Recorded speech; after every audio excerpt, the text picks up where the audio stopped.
When people say marriage is about compromise, they rarely mention that sometimes the compromise is your peace of mind, or your bank account, or your living room. My name is Ethan Brooks, 32, software engineer, quiet guy, married to a woman I loved more than I understood, at least in the beginning. Her name is Tessa, and I still remember the first time I saw her family as more than just in-laws. I saw them as a threat, but at the time, they were just people. Her people. And I was just a husband trying to do the right thing. It started with a phone call. One of those I don't know what to do calls. Tessa was pacing the kitchen, hand pressed to her forehead, nodding furiously as her mom's voice crackled through the speaker. I was making coffee, watching her lips move without sound, and already feeling that familiar sinking in my stomach, the one that said you're about to be volunteered for something you didn't ask for. When she hung up, she turned to me and said those words that always come before disaster. "Babe, can we talk?" Tessa's parents were being evicted. Her dad had lost his job 3 months ago, something I only learned that day, and her mom's hours were cut back at the diner. They'd missed rent twice. The landlord wasn't budging. "They have no one else," she said. "They just need a place to stay. For a while. Just until they get back on their feet." I blinked. "You mean, here?" She nodded, eyes wide. Pleading. "Please, Ethan. Just a few weeks. They're scared. I can't just ignore them." I didn't say yes right away. But I didn't say no either. And that silence was all she needed. They moved in 2 days later. Boxes. Luggage. An old recliner. A dusty TV. Half their kitchen stuffed into ours. Her mom, Lillian, greeted me with a strained smile. "Thank you, honey. This really means a lot." Her dad, Rick, barely looked at me. Just grunted, pushed past with his toolbox like he was still the man of the house. That first night, I barely slept. Their snoring echoed through the hallway. The house smelled like stale cigarette smoke and old cologne. Tessa clung to me like she could still pretend we were alone in our bedroom, like the house we built hadn't just changed forever. At first, I told myself it was fine. Temporary. Kindness. Family. I bought extra groceries. I fixed the leaking sink in the guest room. I even smiled through the first few awkward dinners, listening to Rick complain about how people don't respect hard work anymore, and Lillian criticized Tessa's cooking with backhanded compliments. But by the second week, I noticed the little things. Like how Rick left his tools all over the kitchen counter. Or how Lillian started commenting on my spending another Amazon box. "Ethan, must be nice to be so comfortable." And then, the electricity bill doubled. The fridge was always empty. And somehow I was footing the bill for everything, without anyone saying thank you. Tessa didn't see it. Or didn't want to. She kept saying things like, "It's just a rough patch, and they'll figure it out soon." But when I came home one day to find Rick watching football on my TV, shirtless, drinking my beer, and asking me what was for dinner, I realized something. I wasn't hosting her parents. They'd moved in. Then came Logan, Tessa's little brother, 24, between jobs. Had been couch surfing since dropping out of community college 2 years ago. Tessa broke the news over takeout. "Just for a few days," she said. "He's got a job interview next week." I laughed. I actually laughed. "You're kidding." She frowned. "Ethan, we already have your parents here. We don't have the space. He'll crash in the den. He won't get in your way." I stood. "Tessa, your family is taking over our life." "They're my family," she snapped. "What do you expect me to do? Let them sleep on the street?" "No," I said coldly. "But I didn't marry all of them. I married you." Silence. She took her food and left the room. And Logan arrived the next day. 3 weeks. That's how long it took for our home to become theirs. I stopped using the living room. Rick always had control of the remote. I ate dinner at my desk. The kitchen was a battleground of dirty dishes and loud opinions. I worked overtime to avoid being home. I started sleeping with earplugs. And still, every time I brought it up, Tessa shut down. You said this was okay, she'd say. You never told me how bad it was, I'd reply. And then the fight would spiral from there. Until we weren't sleeping beside each other. Until we weren't even speaking most nights. And the worst part? I missed her. Not the version of her that defended their every move. The version I married, the one who dreamed of building something together. It all came to a head on a rainy Tuesday. I came home late. Tired. Hungry. Ready to collapse. And I walked in to find Logan shirtless again, gaming in the living room. Using my headset. With a pizza box open on the table and my debit card beside it. I froze. Where'd you get that? He looked up, chewing.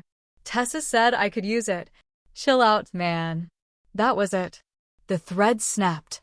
I grabbed the card, stormed into the kitchen, and found Tessa sipping wine with her mom like this was some weekend getaway. We need to talk, I said. She looked up. Can it wait? No. It can't.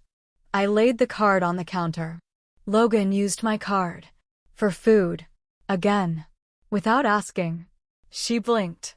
So what? It was just pizza. It's not just pizza, Tessa. It's everything. Her mom stood. Okay, maybe you should lower your voice. I turned to her. Maybe you should start paying rent. Lillian gasped.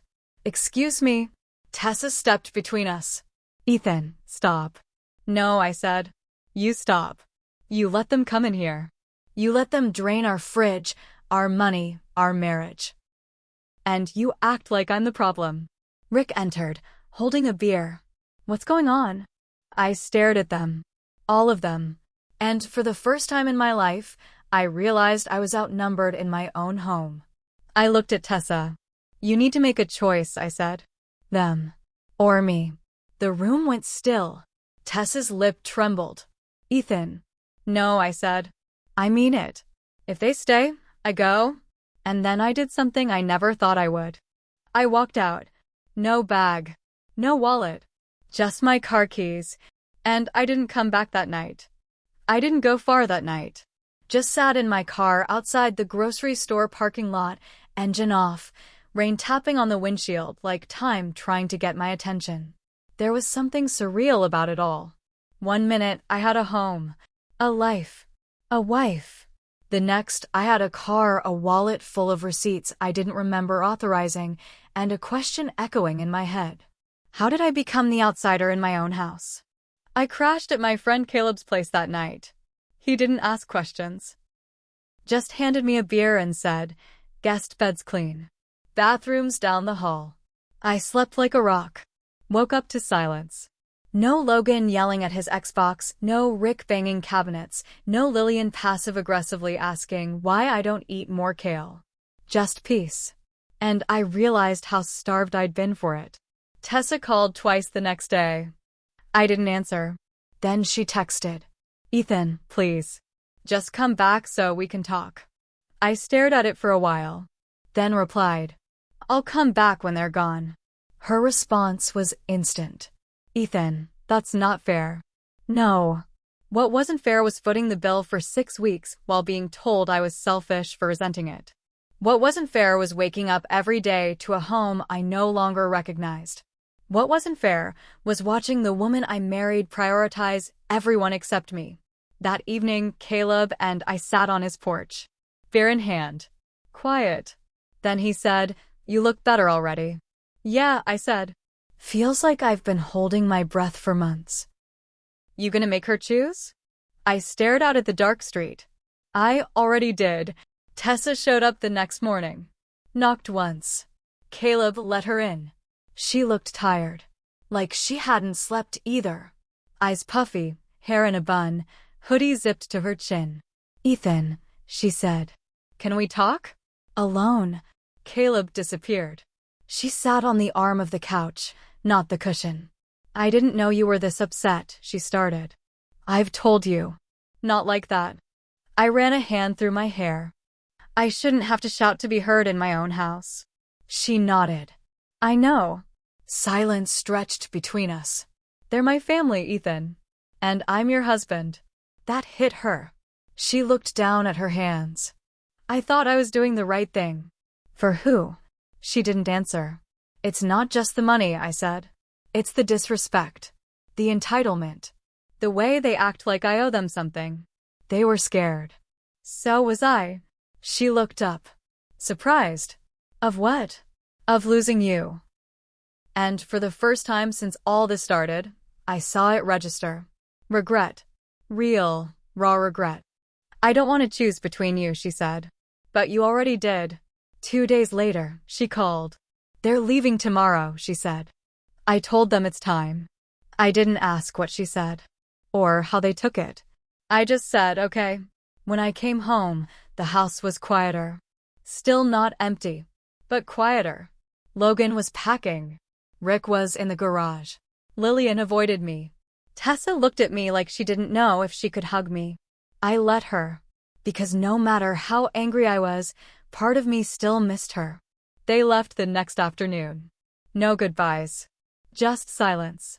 And for the first time in almost 2 months, I stood in my living room and didn't feel like a stranger. But I also didn't feel like a husband. Not yet. That part would take longer.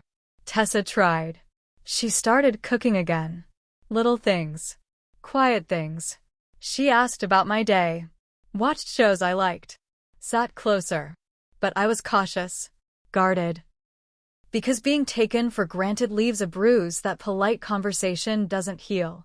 We started therapy. Together. I told her I needed partnership, not passengers.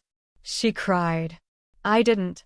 Not because I didn't hurt, but because I'd already cried all my tears on the nights I paid for meals I didn't eat in a house I didn't recognize.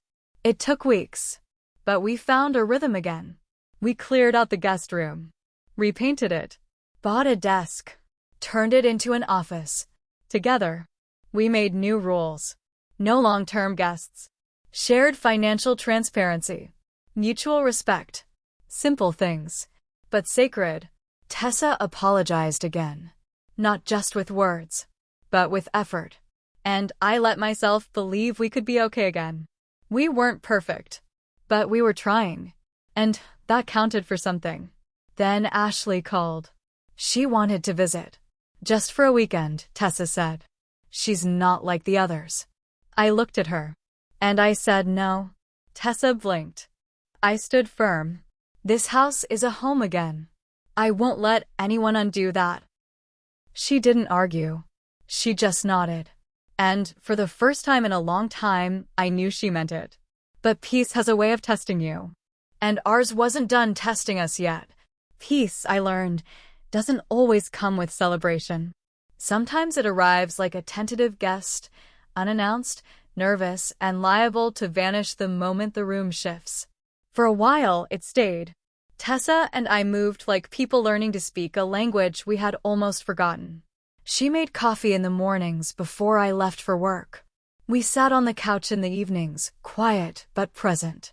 There was no big apology, no cinematic kiss. Just small, deliberate gestures that said, I remember you. But I also remembered everything else.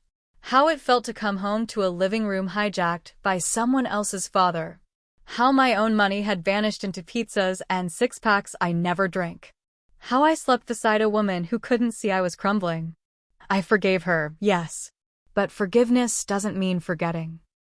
And sometimes, peace is a fragile thing, easily tested. It started small. Tessa's mother began texting her again. Updates. Casual photos. A few reminders that their new apartment was smaller than they were used to. That Rick's new job was unpredictable. That Logan was still figuring things out. Tessa responded. Kept it light. Until the day she said, Mom asked if we could help cover her car insurance this month. I looked at her. You mean we as in me? She hesitated. It's just a one-time thing. No, I said.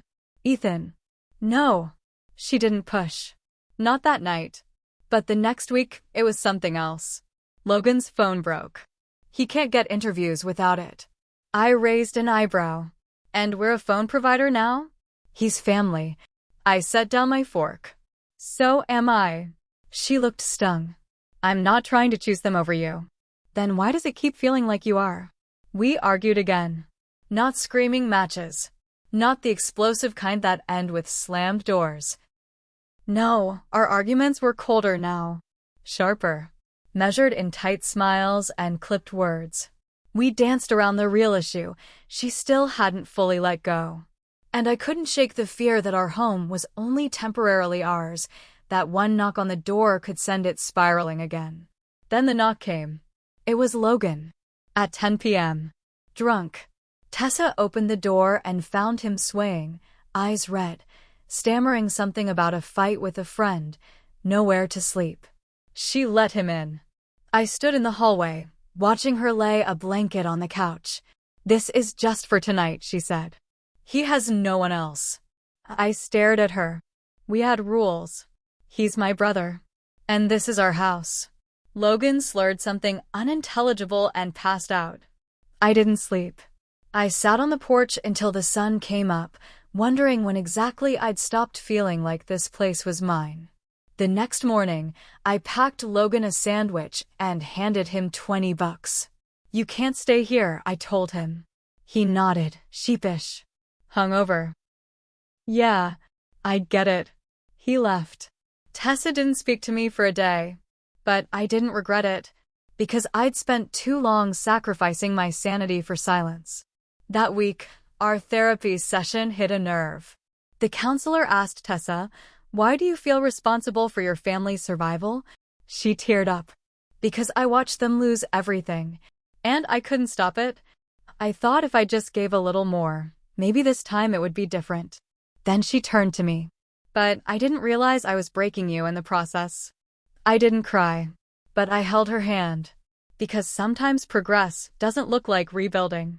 It looks like realizing what you nearly destroyed. Things got better. Truly. We learned to say no. To close the door without guilt. To be partners again. I still carry the weight of those months. The resentment, the exhaustion, the quiet fury. But I also carry the memory of how close we came to losing everything, and how hard we fought to take it back. But deep down, I knew one thing. Peace must be protected. Because it never stays long when you assume it's guaranteed. And our peace was still being tested. We just didn't know how far it would go. Peace, as it turned out, was not a finish line. It was a hallway we kept walking through, hoping the door behind us didn't swing open again. For a few months, things were good. Tessa kept her distance from the constant calls. Logan found a job at a car wash. Rick and Lillian didn't ask for money. Not out loud. And I exhaled. But one quiet Thursday evening, it changed. Tessa came home with a bag of groceries. Nothing unusual, until I spotted the bottle of medication at the bottom of the bag. Prenatal vitamins. I blinked. "Tessa?" She froze. And I knew. She sat down. Hands shaking. "I was going to tell you," she said. "When?" "I don't know. I wanted to be sure." Silence stretched. Not cold. Not angry. Just heavy. "I'm pregnant." And the world shifted again. We didn't fight. Not at first. We lay on the couch that night, side by side, not touching. "I'm scared," she whispered. Me too. But for different reasons. She was afraid of motherhood. Of failing. I was afraid of history repeating itself. The next weeks were fragile. We tiptoed around excitement. Bought books. Argued about names. Then came the baby shower planning. "I want to invite my parents," she said. I looked at her. "You mean the same people who drained our bank account and nearly destroyed our marriage? They're still my parents. And I'm still your husband." It was déjà vu. And this time, I saw it for what it was. Not a request. A test. I said yes. Because I wanted peace. Because I wanted to believe they had changed. Because I was tired of being the one always saying no. They came. They brought food. Gifts. Smiles too wide. Logan showed up late. Already buzzed. Called me big man. Rick made a toast about family, sticking together no matter what. I laughed. Quietly. In my head. Tessa saw it. She squeezed my hand. After they left, she said, "Thank you." I nodded. But I couldn't shake the feeling. We had just let the flood back in. 2 weeks later, her mom called. "Just a few hundred, honey. The electric bill. We're drowning." Tessa hesitated, then transferred the money. I found out 2 days later. Not from her. From our banking app. I didn't scream. I showed her the notification. She turned pale. "I'm sorry. I couldn't say no. You could have told me. I knew you'd be mad." "I'd rather be mad than betrayed." She cried. I didn't. I packed a bag. She begged. "Please don't leave." "I'm not leaving. I'm pausing, because I can't protect this home if you keep handing it away." I stayed at Caleb's again. Deja vu. Except this time, I brought a notebook. I wrote down what I needed to stay. No money leaves our account without mutual agreement. No house guests beyond 3 days. Full transparency. Always. If we're building a family, it has to start with us. When I came back, I handed her the list. She read it. She signed it. Like a contract. Because sometimes love needs boundaries in writing. We hung the list inside the pantry door. Taped it right beside the calendar where we were tracking baby milestones. It felt strange. Formal. Awkward. But safe. And this time, we needed safety more than romance. The baby came in spring. A girl. Violet. Tiny. Loud. Perfect. And when I held her, all my anger dissolved. Because this little human was ours. Built from pain and healing, from shouting and silence, from everything we survived. I looked at Tessa, and I believed her again.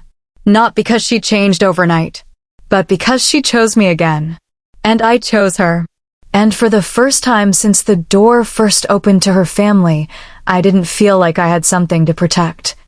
I felt like I had something to build. Violet's arrival changed everything. Not in the fairy tale sense, not in the way people post about on social media, swaddled in filters and hashtags. It changed us in the raw, sleepless, terrifying sense. She cried every night. Tessa cried some mornings. I cried once, quietly, in the laundry room while folding onesies at 3 a.m. But we were in it together. For the first time in a long time, we were truly a we again. The contract on the pantry door stayed there. We never spoke of it out loud, but we honored it like scripture. No more surprise guests. No more whispered loans. Every dollar spent was a conversation. And that kind of clarity did more for our marriage than therapy ever could.